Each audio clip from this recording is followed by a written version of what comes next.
Now let me introduce Princess Yasmin, the Empress's daughter-in-law. She is a beauty. I'm in love with her. She is the mother of the Empress's 3 lovely granddaughters.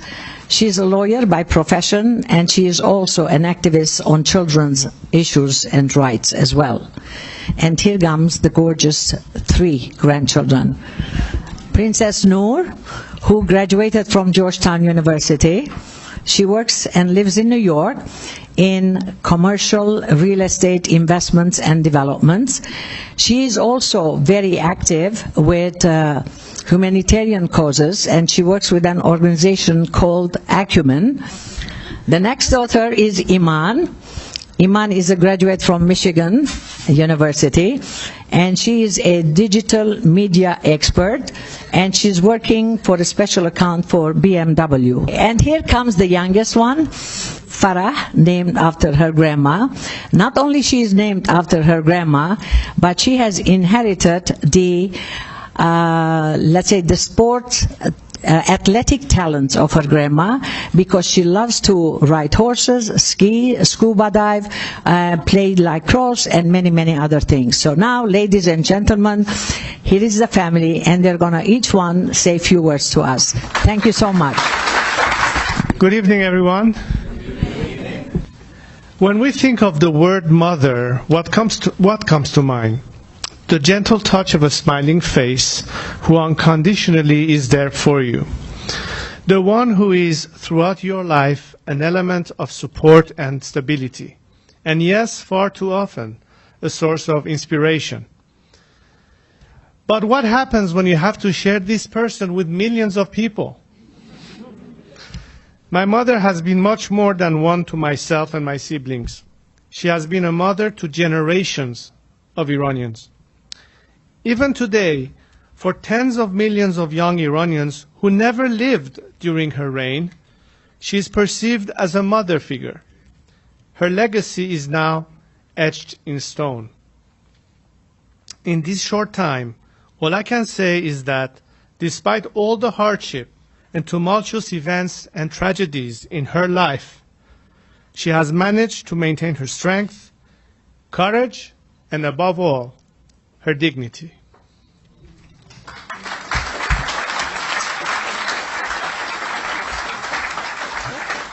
So people always ask me if I know how great my grandmother is. There are 3 people I genuinely believe are angels. My dad, Amme Faranas, and my grandmother. When I see my dad and Amme, I often think, you are so deeply good. How could the world leave you intact? It's as though they fell out of the sky and were not wired like other humans.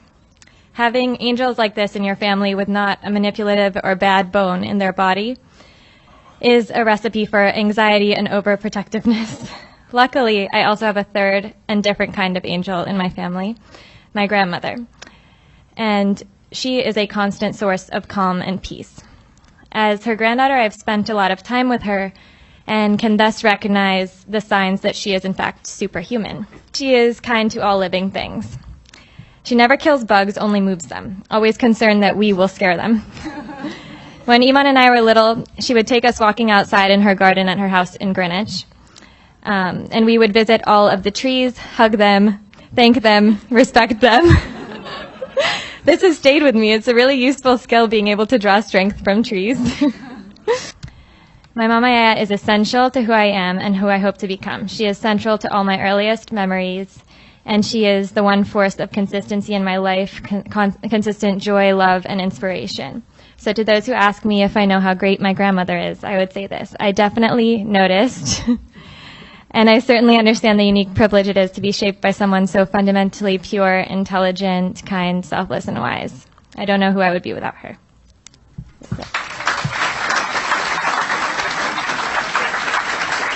My grandma is such an inspiration to me, Noor, and Farah, as she is to us all. Not only is she always there for us to lean on and to dispense her wisdom, she has also taught us by example what strength really is. She has suffered more tragedies and life upheavals than anyone I know. One would have expected her to have become bitter to life or resentful. However, as we all know, she is the complete opposite, a true example of quiet, enduring strength. She spends her days and nights getting lost in her thoughts about Iran and how to help her people find liberty and happiness. She dedicates her days to writing emails and making surprise phone calls to people who are overjoyed to hear her voice. You can tell that being in touch with her people gives her so much happiness. I remember one time in Montgomery Mall, we were stopped by a kind woman who was in tears when she saw my grandmother. Of course, my grandmother immediately embraced her, shared stories with her, and at the end agreed to basically have a photo shoot in the middle of Nordstrom's with her. Once we walked away, I asked her if it bothered her when she gets stopped by people in public. And immediately she looked back and said, "Absolutely not. This gives me the most joy in life and gives me the energy to keep going." My grandma represents grace, humility, empathy, dignity like no one else in the world. She really is my biggest role model in every way, and I can't imagine where I'd be without all her love and caring attention through life. I became a part of your family at the age of 17. I've therefore had the good fortune and privilege to have had you as a mother figure for over 31 years. I could speak for hours about what you have meant to me, but of course this forum doesn't allow for that. So instead, I want to thank you for showing me that one doesn't need money, a crown, or a throne to be a queen. You're always kind, gracious, and respectful, no matter the occasion. You've helped me raise my daughters into the fine women they've become. You've always made time to love them, to nurture them, and to help them in all aspects of their lives. It might sound like a strange thing to say, but I think Reza, the girls, and I owe a thanks of sorts to the Islamic fundamentalists who changed the direction of your life. Iran's loss is our gain. We are indeed so lucky to have had the full force of your love and affection, for which I am eternally grateful.